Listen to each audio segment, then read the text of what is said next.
Just when you think I'm out, they bring me back in. Yes, I'm talking about Johnny Gargano and Tommaso Ciampa. Every time you think they're not bringing these two guys back together or introducing the storyline that they are going to bump heads once again for the NXT World Championship coming to WrestleMania weekend in April, think again. It's going to happen. I've been predicting it. And there might be a small prediction that what I said about Tommaso Ciampa and Johnny Gargano having a small alliance with each other in the sense of what I said. Because the thing is, guys, here's the funny part. If you paid very close attention to Tommaso Ciampa and Aleister Black's little video they did during the show, Tommaso Ciampa actually points out that Tommaso Ciampa was main eventing and outshining the NXT World Championship that Aleister Black was carrying. Now, isn't that an interesting fact? Now, that definitely plays into what I was talking about that they should do a couple of months ago. Johnny Gargano, Tommaso Ciampa, they joined forces technically behind the scenes without anyone knowing about it. And outshining the World Heavyweight Championship.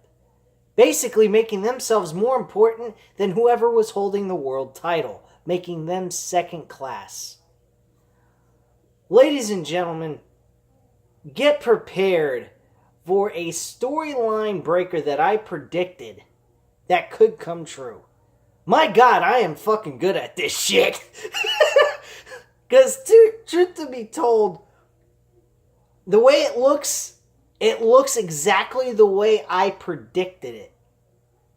I predicted that these two were fighting throughout an entire year. Eventually, they build the storyline to reintroduce these guys back together as one unit for a small period of time. And go ahead and state that it was all a ruse. The whole thing was a bunch of bullshit. And they actually, at the end of the show, were about ready to have Johnny Gargano and Tommaso Ciampa shake hands with one another as if they reformed their alliance. His wife comes out and stops him from shaking Tommaso's hand, telling him, "This is not you." Now, truth of the matter is, all you guys can see right now is Johnny Gargano is going through identity crisis. He don't know what the fuck he is. He don't know if he's a face. He don't know if he's a fucking heel. He doesn't know who the fuck he is right now. He's just a loose cannon. He has no plan whatsoever. He's just out on a fucking killer rampage. And at the end of today's show, it definitely proved that tonight. Especially what he did with Ricochet. He's walking up the ramp after Ricochet claimed that he was a phony baloney bullshit artist throughout 2018. While Ricochet proved in 2018 he was an NXT North American champion and a fighting one at that. Which, bottom line is, he did defend the title quite a few times and proved that he is a fighting champion. Now, Johnny Gargano, on the other hand, he said, I came down here with a plan in mind. And he walks into the ring and just punches him in the face and they have a falling out brawl. Later on, Tommaso Ciampa comes in to save Johnny Gargano and gives Johnny Gargano the upper hand. Johnny Gargano looks up and while he's on the outside of the ring, up to Tommaso Ciampa, surprised that Tommaso Ciampa came out on his own again.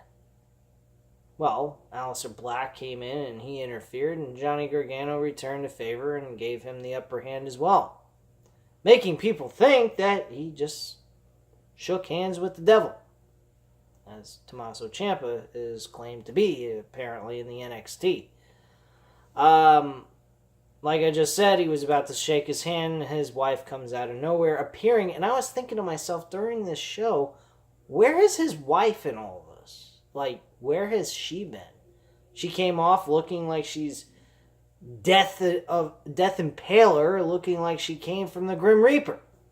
And unfortunately, she was not on TV ever since. And all of a sudden, she appears out of nowhere, trying to stop her husband from shaking hands with Tommaso Ciampa. This is a very interesting storyline. This is very appealing. And it makes me wonder where they're going to go next with this.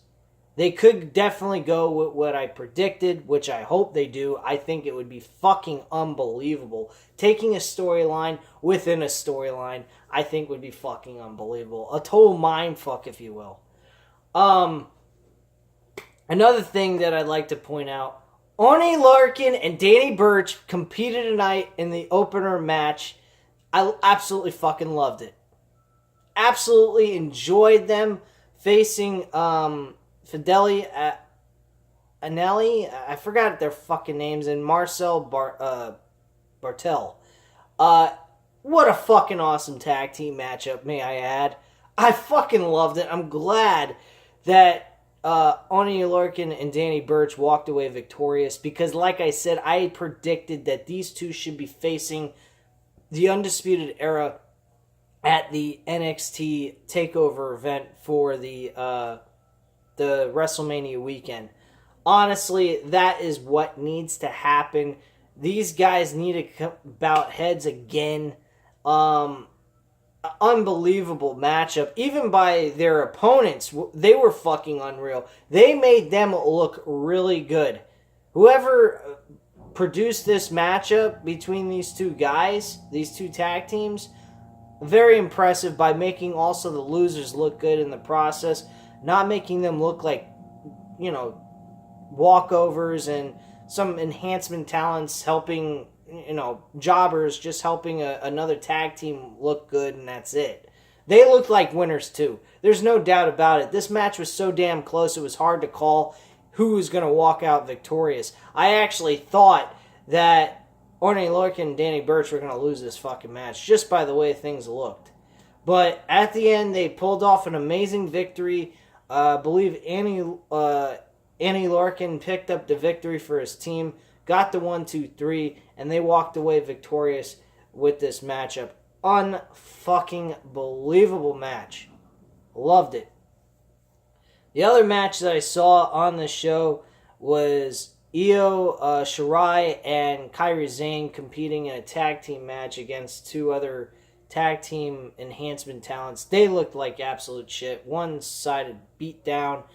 Io Shirai and Kairi Sane, they walk away victorious with this victory. Also reintroducing Shayna Baszler's cronies that have been with her throughout the time that they showed up on NXT television. So that whole scenario has been reintroduced, and they're going to be on next week during the pre-show of the NXT show for NXT TakeOver.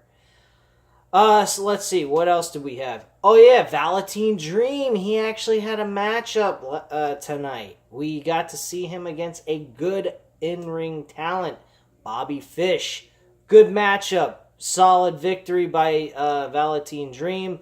Good work by Bobby Fish. Unfortunately, he was the one that needed to lose in this scenario because they still need to keep Velveteen Dream relevant. The other thing is, earlier on during the show, the beginning of this part of the show, Velveteen Dream did come out, which introduced this matchup that William Regal set to happen as the main event matchup to go on last. And Velveteen Dream came out and he made his interest in the North American Championship. Very shocking by that. There's a lot of people seeming to be more concerned or interested in wanting to become a North American champion. Fucking unbelievable and mind-boggling at that.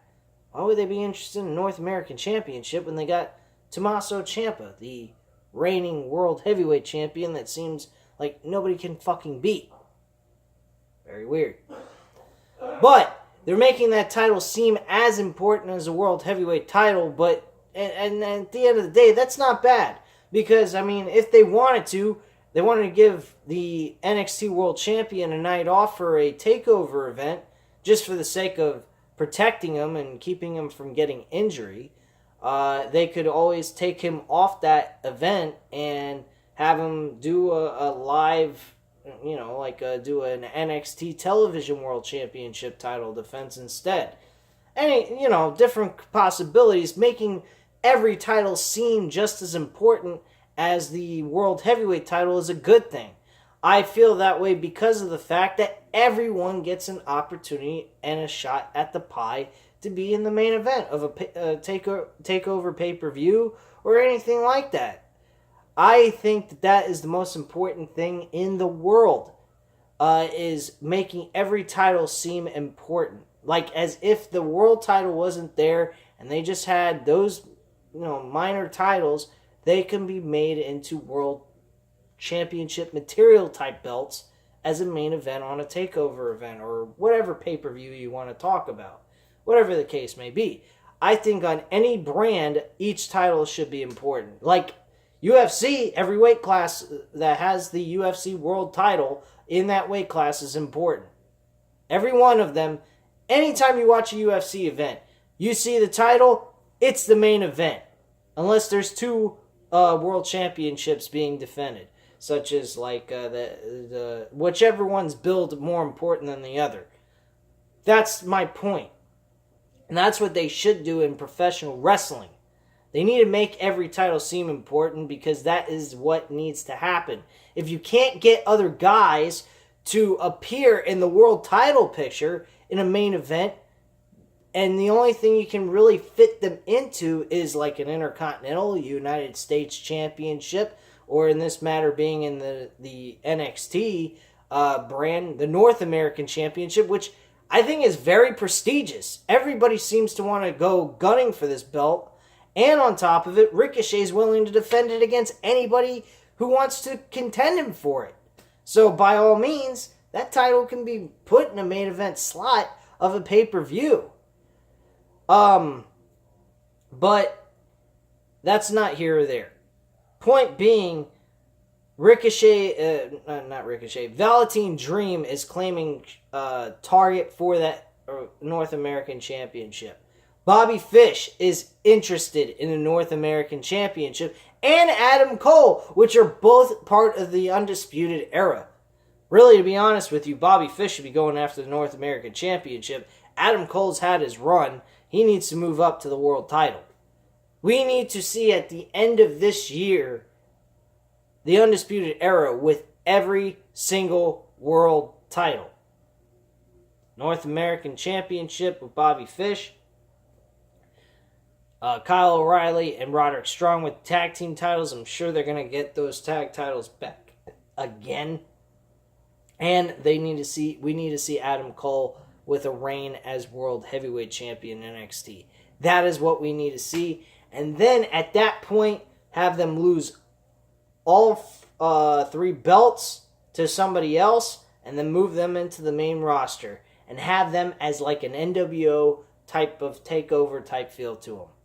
They need to seem so fucking important. They need to do like a Shield. They need to do an NWO. They need to do an D-Generation X type of takeover feel to their characters if you want to get these fucking guys over. You need to do exactly what you did in NXT when you got them started and move that whole momentum and all that mentality of that Undisputed Era faction and move it over to the main roster. To whatever brand the fuck you want to put it on, it doesn't matter.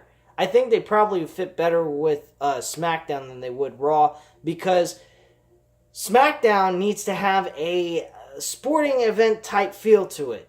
And they are that type of feel. They are the indies. The indies is what sport-like feeling you get from professional wrestling, is the independent wrestling circuit. Ring of Honor, Impact Wrestling, and New Japan Wrestling, and coming soon, no duh, All Elite Wrestling as well. So that is where I feel the Undisputed Era would fit best. Now, going into the match with Velveteen Dream, I thought that was a fantastic matchup. I saw a lot of Shawn Michaels type role that Velveteen Dream played. He was playing under a lot of adversity. He also had a knee injury, leg injury type thing going on that he was selling to the audience during the match.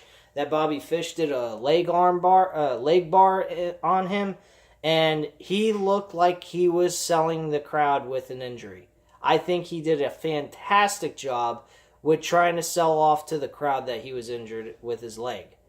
And he fought valiantly and walked away victorious. That was exactly what I have seen with Shawn Michaels in his career.